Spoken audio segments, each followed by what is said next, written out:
Praise the Lord, praise the Lord. Yesu ప్రభు వారి పరిశుద్ధ నామములో మీకు హృదయపూర్వక వందనాలు తెలియజేస్తున్నాను. ప్రియులారా, ఈ ప్రశస్తమైన సమయంలో దేవుని లేఖన భాగంలో నుండి ధ్యానం చేసుకుందాము. కొలస్సీలకు రాసిన పత్రిక 1వ అధ్యాయంలో నుండి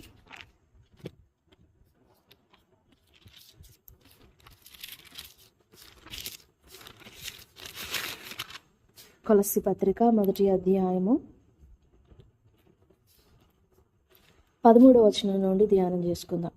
ఆయన మనలను అంధకార సంబంధమైన అధికారంలో నుండి విడుదల చేసి తాను ప్రేమించిన తన కుమారుని యొక్క రాజ్య నివాసులునిగా చేసెను. ఆ కుమారుని యందు మనకు విమోచనము అనగా పాపక్షమాపణ కలుగుచున్నది. దేవుడి వాక్యం మన వెనుకిడిలో దీవించునుగాక. ఆమేన్. ఈ వాక్యంలో మనము అంధకార సంబంధమైన అధికారంలో నుండి విడుదల చేయబడినాము అని వ్రాయబడి ఉంది. Who hath delivered us from the power of darkness and hath translated us into the kingdom of his dear son. ఈ వచనంలో అంధకార సంబంధమైన అధికారము అనే మాట చదివాం కదా. ఎఫెసీ పత్రికలో ఉంటుంది. ఎఫెసీ పత్రిక 2వ అధ్యాయము 2వ వచనం, అనగా మీరు వాటిని చేయుచు వాయుమండల సంబంధమైన అధిపతిని అనగా అవిధేయులైన వారిని ఇప్పుడు ప్రేరేపించే శక్తికి అధిపతిని అనుసరించి ఈ ప్రపంచ ధర్మము చొప్పున మునుపు నడుచుకుంటురి. ఈ మాటలో ఈ ఒక చిన్న మాట, అది the domain of the darkness, the power of darkness. అంధకార సంబంధమైన అధికారంలో నుండి మనం విడుదల చేయబడుట. అసలు అంధకార సంబంధమైన ఏలుబడి అంటే ఏంటి? Have you ever thought of that, think of that? ఎప్పుడైనా ఆ మాటని గురించి మీరు ఆలోచన చేశారా? అంధకార సంబంధమైన అధికారం అంటే ఏంటి? అంధకార సంబంధమైన ఏలుబడి అది ఎలాగుంటుంది?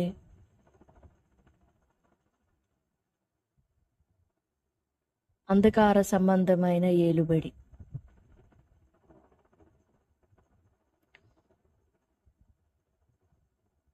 ద పవర్ ఆఫ్ సాటన్, అపవాది బలము, అపవాది శక్తి, అపవాది తంత్రములు, అపవాది ఉద్దేశాలు, అపవాది దురాలోచనలు. యేసుప్రభు వారు అన్నారు 8వ అధ్యాయం యోహాను సువార్త 44వ వచనంలో, మీరు మీ తండ్రి యగు అపవాది సంబంధులు, మీరు వాని దురాలోచనలు మీరు నెరవేర్చగోరుచున్నారు. దురాశలు ఏంటి? అపవాది దురాశలు. What does Satan tries to do with us? మనకి అపవాదికి ఏంటి సంబంధం? ఎందుకు అపవాది మనలను అంత టార్గెట్ చేస్తుంది? What is the relation or what is the connection between Satan and us? మనల్ని ఎందుకు కదిలించుకోవాలి అపవాది? మనకి అపవాదికి సంబంధం ఏంటి అని మనం ఆలోచన చేస్తే, దేవుని స్వరూపములో నిర్మింపబడిన ప్రత్యేకమైన సృష్టి ఏదైనా ఉంది అని అంటే అది మానవుడే.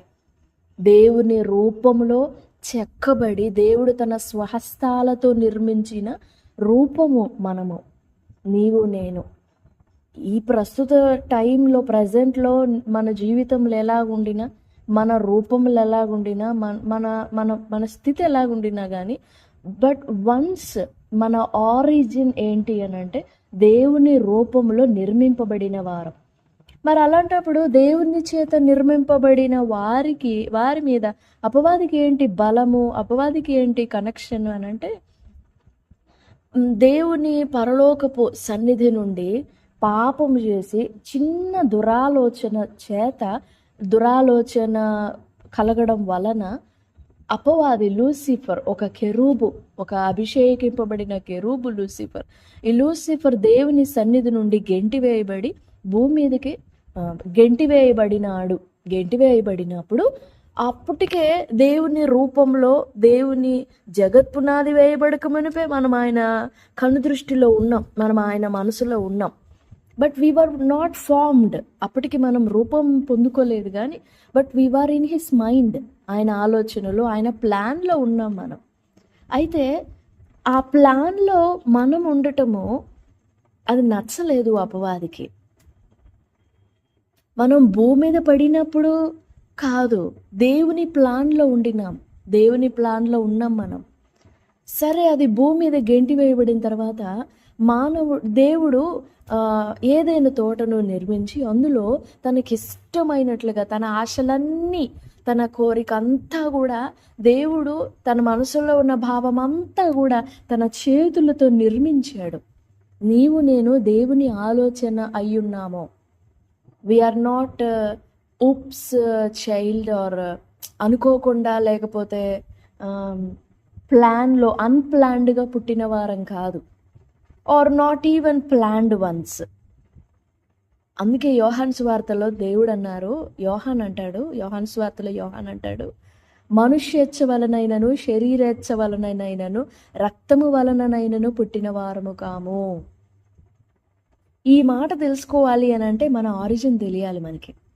నిజంగా దేవుని ఏర్పాటును గ్రహించిన వ్యక్తి తన జన్మను చాలా పరిశుద్ధమైనదిగా గ్రహించగలుగుతాడు. సరే, దేవుడు తన ఆశ అంతా కూడా తన చేతులతో నిర్మించి ఒక రూపం ఇచ్చి ఏదైనా తోటలో పెట్టగా, ఆ ఏదైనా తోటలో ఆ రూపమే ఆదాము హవ్వలు. వీరిద్దరూ కూడా దేవుని పోలికలో, దేవుని ఇష్టమై ఉన్నారు, దేవుని చిత్తమై ఉన్నారు. వాళ్ళిద్దరు కూడా వాళ్ళ జీవితము, వాళ్ళ రూపము, వాళ్ళ నడవడిక, వాళ్ళ జీవితమే దేవుని చిత్తము. అయితే అపవాది దాన్ని తట్టుకోలేకపోయింది. ఎందుకనంటే దేవుని ఆలోచన గ్రహించలేక, దేవునికి పైగా ఆలోచించి, దేవునికి మీదుగా తలంచి అపవిత్రమైన కార్యాన్ని ఆలోచించింది కదా. అందుకని దేవుని ఆలోచన అంటే నచ్చలేదు అపవాదికి. ఇప్పుడు అపవాది ఏం చేసిందంటే, దేవుడు చెప్పాడు కూడా, మీరు ఆ పండు తినుదినమున నిశ్చయంగా చేస్తారు, మీరు నా మహిమలో ఉన్నా, నా పోలికలో ఉన్నా, నా స్వభావం కలిగి ఉన్నా, మీకు ఫ్రీ విల్ ఇస్తున్నాను, మీ ఇష్టం. If you want to choose me, you can choose me. If you don't want to choose me, then you do that. కానీ మనసులో ఆశ ఉంటుంది కదా, నన్నే కోరుకోవాలి అని.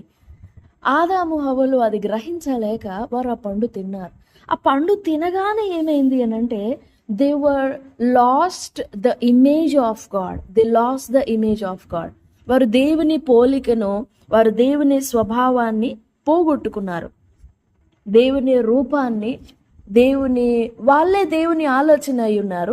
ఇప్పుడు వాళ్ళు మిస్ అయిపోయారు కాబట్టి they were no longer the plan or the purpose of God. They were not the plan or they were not the image of God. And ఆ టైంలో ఏం జరిగిందంటే, అపవాది మాట ఆజ్ఞ వలన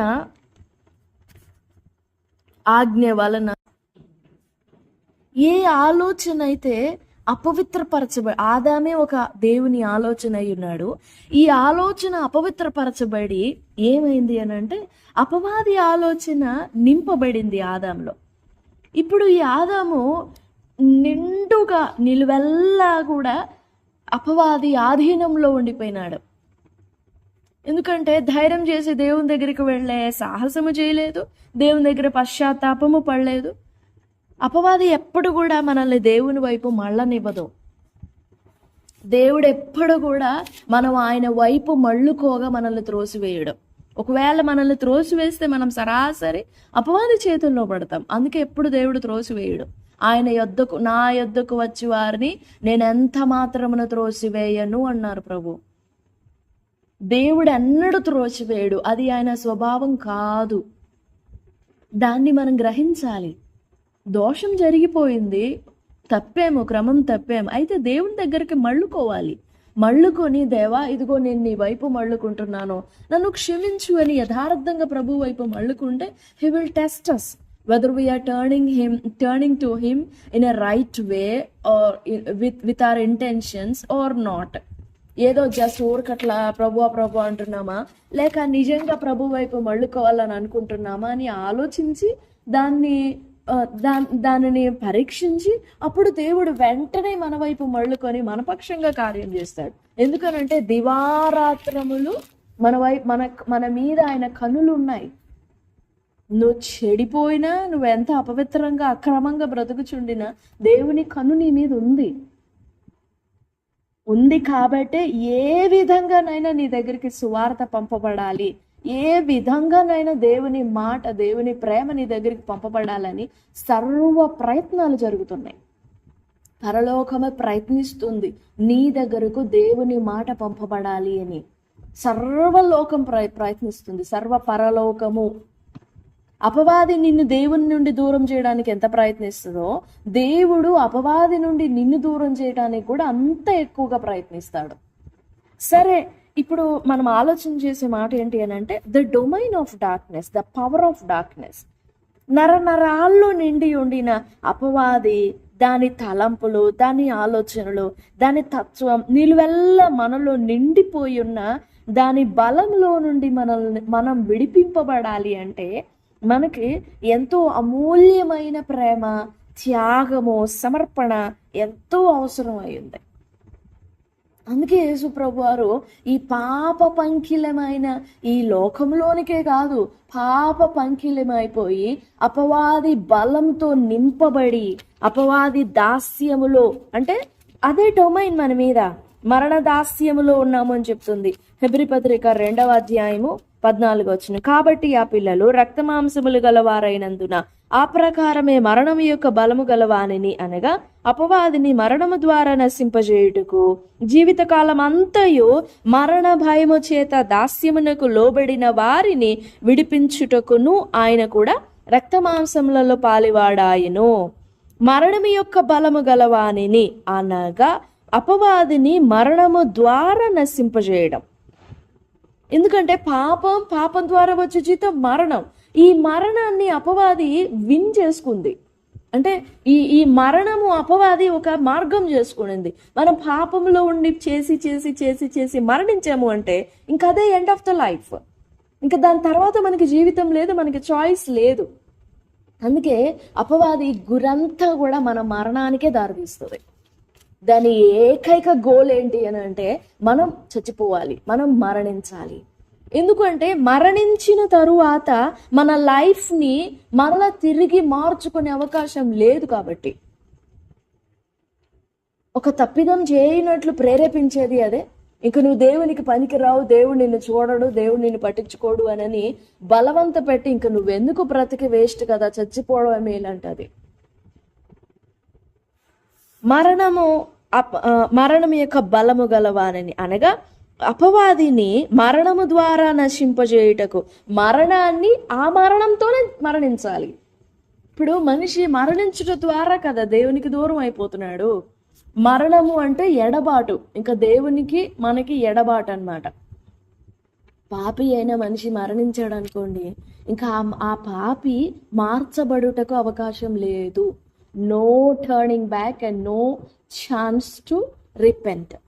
అయితే ఈ మరణాన్నే దేవుడు మరణింపజేసాడు అనుకోండి, మరణాన్నే కొట్టివేసాడు అనుకోండి, అప్పుడు అపవాదికి చాయిస్ లేదుగా. అందుకని చెప్పేసి యేసు ప్రభు వారు డైరెక్ట్గా ఈ భూమి మీదకి శరీరము, ఈ పాప పంకిలమైన అపవాది బలంతో నిండి ఉందే, అపవాది పోలికలు, అపవాది దురాలోచనలతో నిండి ఉండిందే, ఈ రూపాన్ని దాల్చుకోవడానికి ఈ భూమి మీదకి శరీరంలో వచ్చాడు ఆయన. ఈ రూపాన్ని దాల్చుకోవడానికి, శరీరం దాల్చుకోవడానికి మనలాగా ఆయన కూడా అపవాది బలంతో నిండిన శరీరముతో భూమి మీద బ్రతికితే మనకి జయం ఇవ్వలేడు, ఆయన మనల్ని విడిపించలేడు. అందుకే ఆది నుండే ఒక శుద్ధమైన ఏర్పరచబడిన వంశాన్ని రెడీ చేసుకుంటూ వచ్చాడు.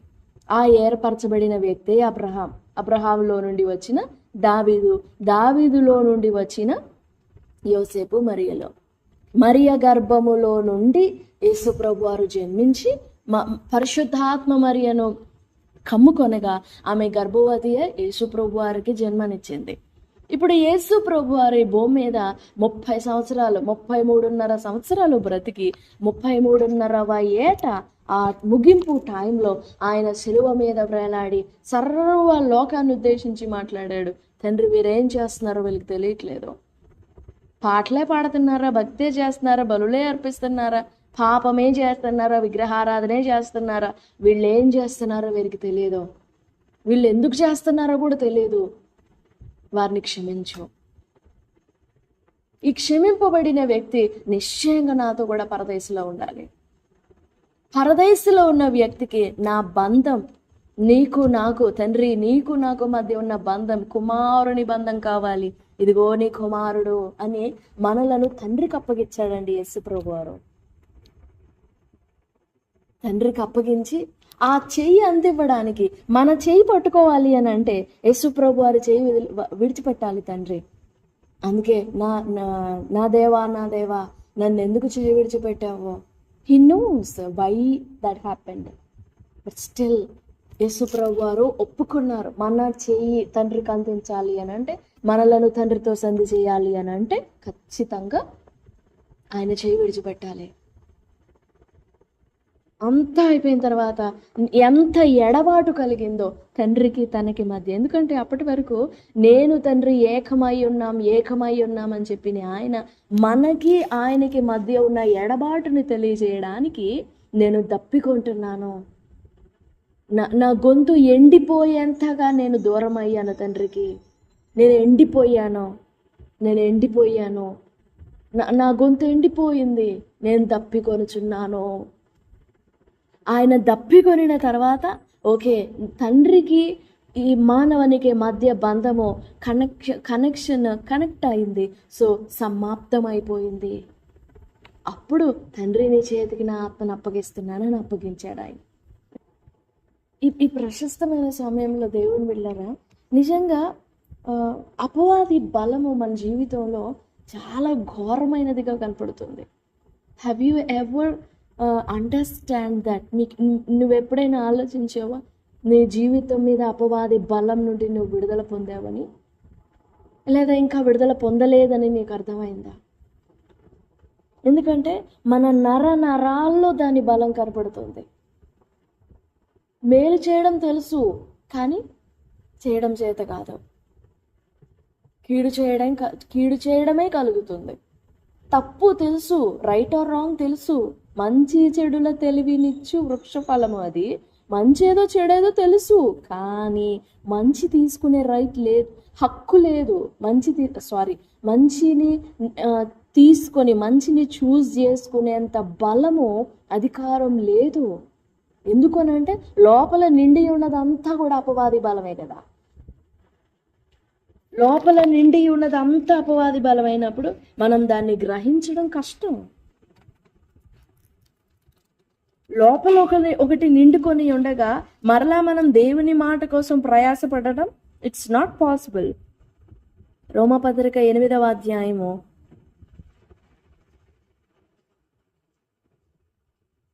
5, 6, 7. శరీరానుసారులు శరీర విషయముల మీద మనసునంతురు, ఆత్మానుసారులు ఆత్మ విషయముల మీద మనసునంతురు. శరీరానుసారమైన మనస్సు మరణము, ఆత్మానుసారమైన మనస్సు జీవమును సమాధానమునయ్యున్నది. ఎలయనగా శరీరానుసారమైన మనస్సు దేవునికి విరోధమై ఉన్నది, అది దేవుని ధర్మశాస్త్రమునకు లోబడదు, ఏమాత్రమును లోబడనేరదు. కాగా శరీర స్వభావము గలవారు దేవుని సంతోషపరచనేరరు. Not going to happen.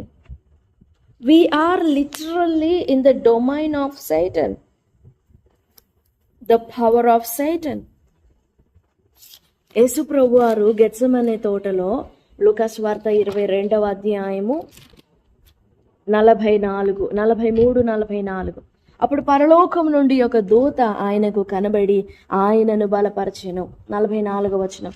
ఆయన వేదన పడి మరింత ఆతురముగా ప్రార్థన చేయగా ఆయన చెమట నేల పడుచున్న గొప్ప రక్త బిందువుల వలె ఆయన సర్వ భూమి మీద ఉండిన చీకటి అంతా యేసు ప్రభు వారి మీద కమ్ముకొని ఆయన మీద దాడి చేసింది.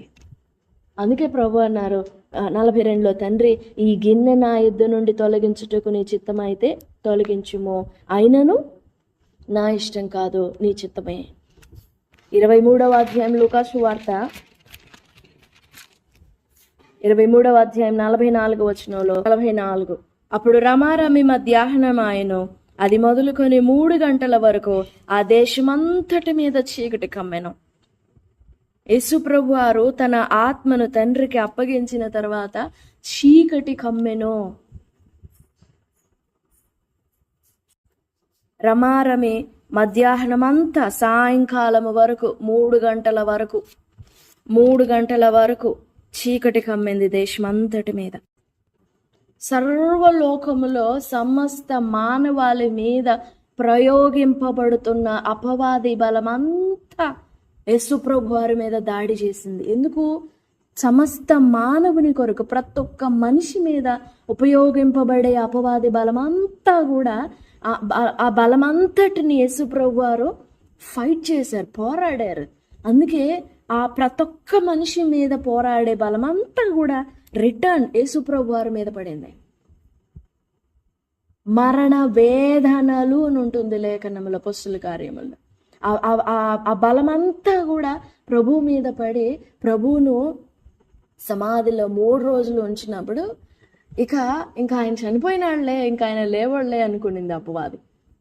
నా బలమంతా చూపించేశాను కదా, ఇంకా లేవలేడు అని చెప్పేసి ఈ భూమంతా కూడా మధ్యాహ్నం 3 గంటల వరకు దేశమంతటి మీద పగలపూట చీకటి కమ్మటం ఏంటి?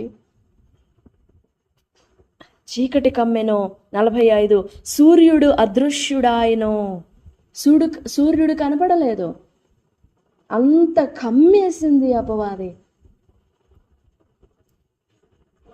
కానీ 3వ దినాన ఆదివారమున తెల్లవారుగానే, 3వ దినాన ఆదివారం తెల్లవారుతుండగానే ప్రభు తిరిగి లేచారు. అపవాది బలమంతటిని ఓడించేశారు ఆయన. ఇప్పుడు నీ మీద నా మీద అపవాది తన బలాన్ని ప్రయోగించడానికి దానికి అధికారం లేదు, దానికి హక్కు లేదు.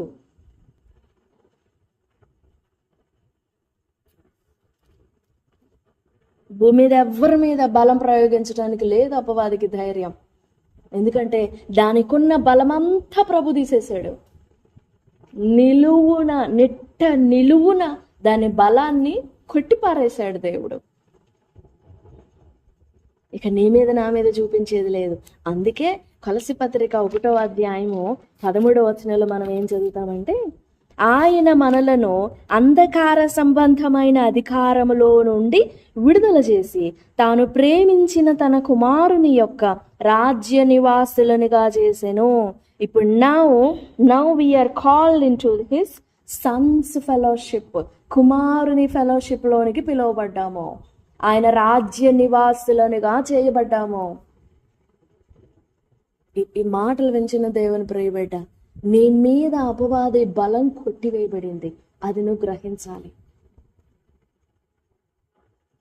ఒకవేళ నీ మీద ఆ బలం కనపరచబడుతుంటే నువ్వు దాన్ని ఫైట్ చేయొచ్చు. ఎందుకనంటే యేసు రక్తం నీకు ఆ శక్తి ఇచ్చింది. యేసు రక్తము, యేసు ప్రాణం, ఆయన తన ప్రాణం పెట్టాడు కదా నీకోసం. ఆ ప్రాణం నీకు అధికారం ఇచ్చింది, నీకు బలం ఇచ్చింది. నువ్వు దాన్ని ఫైట్ చేయొచ్చు. ఎందుకనంటే you have received an invitation to the fellowship of his Son. You have been translated, who has delivered us from the power of darkness and hath translated us and hath transformed us into the kingdom of his dear beloved son. ఒకప్పుడు ఉంది దాని బలము. ప్రభువును విశ్వసించక ముందు, యేసు ప్రభు రక్తము నీలో ప్రవహించక ముందు, యేసు ప్రభు ప్రాణం నీ మీద లేక ముందు, యేసు ప్రభు ఆత్మ నీలో ఉండక ముందు దాని బలం నిలువెల్ల నిండి ఉంది నీలో. ఒక్కటే ఉంటే దేవుని బలం నీలో నిండి ఉంటుంది, లేకపోతే అపవాది బలం ఉంటుంది. ఎయిదర్ వన్ ఆఫ్ దెమ్, ఏదో ఒకటి. దేవుని బలం లేదా అపవాది బలంతో నిలువెల్లా నింపబడ్డావు. అపవాది బలం లేదా దేవుని బలంతో నిలువెల్లా నింపబడ్డావు. ఈ 2 బలాలు ఉంటాయి మనలో, ఈ 2 అధికారాలు ఉంటాయి మన మీద ఉండవలసింది ఏంటి అనంటే దేవుని అధికారం. ఎందుకనంటే దేవుడు అపవాది అధికారాన్ని కొట్టిపారేశాడు. 8వ అధ్యాయం 12వ వచనం. కాబట్టి సహోదరులారా, శరీరానుసారముగా ప్రవర్తించుటకు మనము శరీరమునకు రుణస్థలం కాము. We are not in debt to the flesh. Therefore, brethren, we are debtors not to the flesh to live after the flesh. మనం దానికి రుణపడి లేము. We are not debt in that. దానికి లోబడాల్సిన అవసరం లేదు, దానికి భయపడాల్సిన అవసరం లేదు. ఎందుకనంటే మన రుణం కొట్టివేయబడింది. మనల్ని విలువ పెట్టి కొన్నాడు ప్రభువు, మనల్ని కొనుక్కున్నాడు. సో దాని డొమైన్ లేదు మన మీద. ఈ ప్రశస్తమైన సమయంలో దేవుని బిడ్డ, నీ మీద the power of darkness and the domain of darkness has been removed from you and you have been translated from the darkness to the fellowship of his dear beloved son. ఒకప్పుడు నిండి ఉంది, నరనరాల్లో నిండి ఉంది, కానీ ఇప్పుడు లేదు. అది ప్రభు దాన్ని కొట్టివేశాడు, ప్రభు దాన్ని కొట్టి పారవేశాడు. ఆ బలం లేదు ఇంకా. ప్రభు సన్నిధిలో ప్రభు వైపు చూద్దాం. ప్రభువా, నిజంగా నా జీవితంలో మనకు ఆ అండర్స్టాండింగ్ కావాలి. నిజంగా నేను ఆ డొమైన్ నుండి కంప్లీట్గా విడుదల పొందానా? ఒకవేళ ఇంకా నువ్వు విడుదల పొందకపోతే, ఇంకా నువ్వు దానికి ఒకవేళ రుణముగా ఉండి, లోబడి, దాస్యంలో ఉండి, దాని ప్రేరణలకు లోబడి, దాన్ని జయించలేక, దాన్ని గెలువలేక, దాని నుండి విడుదల పొందకుండా నువ్వు అణిగి ఉండి, తగ్గి ఉండి, నువ్వు లేవలేక ఉండి దానికే గెలిపిస్తున్నావు అని అంటే, you have not understand the death of Jesus and the sacrifice of Jesus. You have to fight against that. పోరాడాలి against that power. ఆ పవర్కి వ్యతిరేకంగా పోరాడాలి మనం. ప్రభు సన్నిధిలో వేడుకుందాం. ప్రభువా, నాకు ఆ బలం ఇవ్వండి, నాకు ఆ శక్తిని ఇవ్వండి. శరీరానుసారంగా ప్రవర్తించుటకు నేను రుణస్థుని కాదు, నాకు ఆ జ్ఞానం ఇవ్వండి. Help me to overcome the domain of darkness over my life and help me to have the fellowship of your son Jesus Christ. కాకపోతే చాలా మంది ఈ విషయంను గ్రహించలేక అపవాది ఏలుబడిలో, అంధకార సంబంధమైన అధికారంలోనే బ్రతుకుచుంటారు. దాని మాటలకు లోబడతారు, ప్రేరేపణలకు లోబడతారు, సకల లోక మర్యాద చొప్పునే నడుస్తూ ఉంటారు. ఎందుకనంటే దే కాంట్ ఓవర్కమ్. వారు దాన్ని గెలవలేక. కానీ మనం గెలుస్తాం, మనం గెలవగలం. ఎందుకనంటే our hero, our Lord, our Master did that. మన ప్రభు గెలిచాడు. మరణ వేదనలు ఆయన్ని బంధించి ఉంచుట అసాధ్యము. ఆయన 3వ దినాన తిరిగి లేచి, పునరుత్థానుడై తిరిగి లేచి, ఓ మరణమా నీ ముల్లెక్కడా, ఓ విజయమా నీ ముల్లెక్కడా అని అపవాదిని గేలి చేశారు. సో నీ మీద, నా మీద అపవాది అంధకార సంబంధమైన అధికారానికి, ఏలుబడికి అధికారం లేదు. ఆ మాటను గ్రహించుదాం, ప్రభు సన్నిధిలో వేడుకుందాం. ప్రభు సహాయపడతారు. దేవుడి మాటలన్నీ మన వినికిడిలో దీవించును గాక. Amen, amen. Praise the Lord. God bless you all.